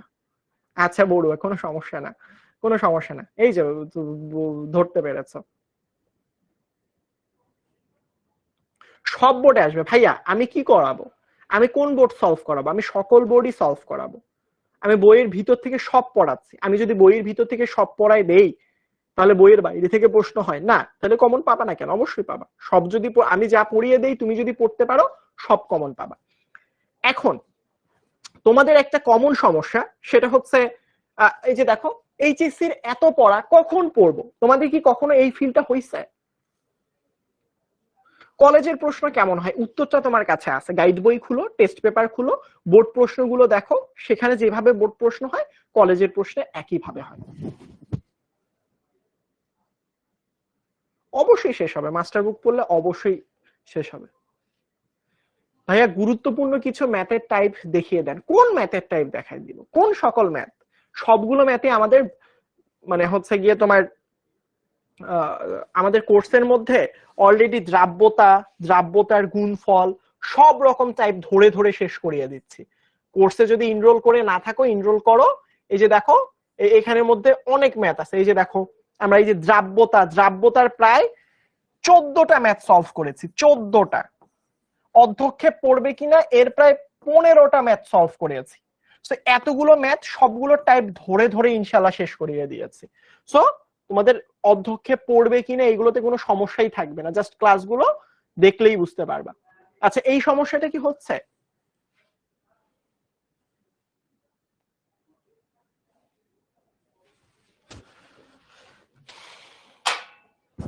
তোমরা এই ছবিটা একটু ভালো করে লক্ষ্য করো। মনে হচ্ছে না সে তার নিজের মাথার চুলগুলো ছিঁড়ে পড়বে? বা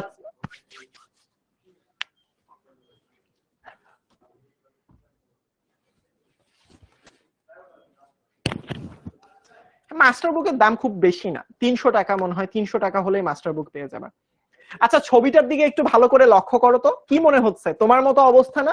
এইচএসসি তে উঠে এত এত পড়া, এসএসসির তুলনায় এত এত পড়া, কলেজের পড়া কখন পড়বো, নিজের পড়া কখন পড়বো, কোনো কিছুই গুছিয়ে উঠতে পারতেছো না। তুমিও যদি এই সমস্যাটা ফেস করো তাহলে একটু মনোযোগ দিয়ে আমার কথাগুলো শুনো, হোপফুলি অনেকটাই তুমি এই জিনিসগুলো সলভ করতে পারবা।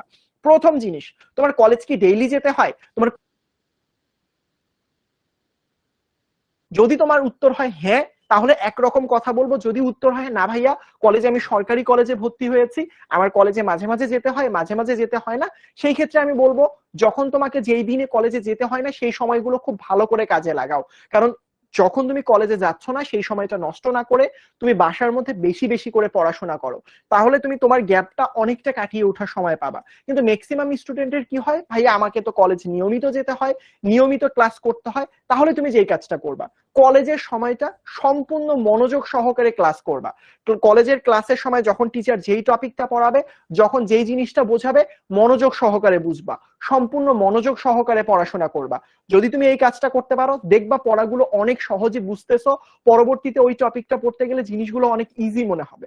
যখন তুমি বাসায় চলে আসবা সর্বোচ্চ খাওয়া দাওয়া করে, ধরো তোমার কলেজ ছুটি 2টার সময়, বাসায় 2:30টার মধ্যে এসে 3টার মধ্যে খাওয়া দাওয়া করে 1 ঘন্টা ঘুমানোর চেষ্টা করবা। ঘুম থেকে ওঠার পরবর্তীতে পড়াশোনা শুরু করবা। এবং একটা জিনিস মনে রাখবা, আমি দিনে রাতে 8 ঘন্টা 10 ঘন্টা পড়াশোনা করে সেই পরিমাণ ভালো রেজাল্ট করতে পারবো না যেই পরিমাণ ভালো রেজাল্ট একটা স্টুডেন্ট 4 ঘন্টা মনোযোগ দিয়ে পড়বে। অর্থাৎ মনোযোগটা ইম্পর্টেন্ট। এখানে ইম্পর্টেন্ট এটা না তুমি কত ঘন্টা সময় ধরে পড়তেছো, এখানে গুরুত্বপূর্ণ ফ্যাক্টর হচ্ছে তুমি কতটা মনোযোগ সহকারে পড়তেছো। তুমি চেষ্টা করবা মনোযোগের পরিমাণটা বাড়ানোর জন্য, যেহেতু তোমাদের সময়ের পরিমাণটা কম, যেই সাবজেক্টটা পড়বা খুব ভালো করে বুঝে বুঝে পড়বা। যেই সাবজেক্টটা পড়বা যখন পড়বা সেই রিলেটেড বিগত বছরের প্রশ্ন সলভ করবা, তাহলে দেখবা জিনিসগুলোর চাপ প্রথম দিকে কমে যাবে। এবং আরেকটা কথা বলি, সেটা হচ্ছে এক একজনের রুটিন এক এক রকম। কেউ রাতে অনলাইনে ক্লাস করে, কেউ রেকর্ডেড ক্লাস করে, কেউ বাসায় টিচার আসে। সুতরাং রুটিনটা তোমাকে সাজাতে হবে যে আমি কিভাবে পড়বো, একটা সুন্দর রুটিন সাজাও। তোমার যদি এরকম হয় ভাই আমার রাত 11টার মধ্যে টায়ার্ড হয়ে যাচ্ছি, তাহলে ভোর 4টার মধ্যে ওঠার চেষ্টা করো। এখন ডেইলি লাইফে 6 ঘন্টা ঘুমালেই এনাফ, 6 ঘন্টা ঘুমাও, বাকি সময় পড়াশোনা করো। যদি পড়াশোনার সময় ঘুম লাগে আম্মুকে বলো একটু র চা দিতে, একটু র চা খাও, ঘুমের ভাব কেটে যাবে, শরীরের মধ্যে এনার্জি ফিল করবা। একটু আধা ঘন্টা পর পর ব্রেক নাও, পড়ার টেবিলের পাশে পানির বোতল রাখো, পানি খাও কিছুক্ষণ পর পর। বোঝাতে পেরেছি? সো এই রুলস গুলো ফলো করো, ভালো করবা। তবে আরেকটা জিনিস মনে রাখবা, সেটা হচ্ছে নিয়মিত পড়াশোনা করবা। একদিন 10 ঘন্টা পড়লাম, আরেকদিন 2 ঘন্টা পড়লাম, এটা আসলে দিয়ে তুমি এইচএসসি তে ভালো করতে পারবা না। রেগুলারিটি মেইনটেইন করো, ডেইলি পড়াশোনা করো, মানে পড়াশোনার পেছনে লেগে থাকো। কলেজে উঠলে প্রথম দিকে সবারই পড়াশোনার প্রেশার ফিল হয়, মনে হয় আগে যা পড়তেছি সব ভুলে যাচ্ছি, এখন পুরাতন পড়া রিভাইজ করব নাকি নতুন পড়া রিভাইজ করব নাকি নতুন পড়া পড়বো, আমি তো কিছুই বুঝে উঠতে পারতেছি না। পুরাতন পড়ার অনেক বেশি প্রেশার, আবার নতুন পড়াও আসলে তুমি কখন পড়বা বুঝে উঠতে পারতেছো না। এটা সবার জন্যই হয়, তোমার জন্য যেমন হচ্ছে তোমার ফ্রেন্ডের জন্য হচ্ছে। তাই ঘাবড়ে না গিয়ে মাথা ঠান্ডা রেখে এক পাশ থেকে পড়ো, ভালো করে পড়ো। পুরাতন পড়াগুলো 1 সপ্তাহ অন্তর অন্তর রিভাইজ করো যাতে ভুলে না যাও। সুতরাং এই কাজগুলো যদি করতে পারো ইনশাল্লাহ তোমার এই যে চিন্তা এইচএসসির এত পড়া কখন পড়বে এটা অনেকটাই কেটে যাবে। প্রথম দিকে একটু প্রেশার ফিল হবে, খুব বেশি স্বাভাবিক। আস্তে আস্তে তুমি যদি নিয়মিত পড়াশোনা করতে থাকো তাহলে এই জিনিসটা কাটিয়ে উঠতে পারবা। হোপফুলি সবাই বুঝতে পেরেছো। বুঝতে পেরেছো আমার কথা? বলো তোমাদের কোনো প্রশ্ন আছে থাকলে বলতে পারো।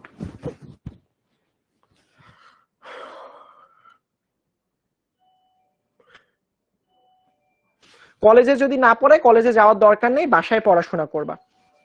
দেখো এটা মানে চাপ খেয়ে বসে গেছে।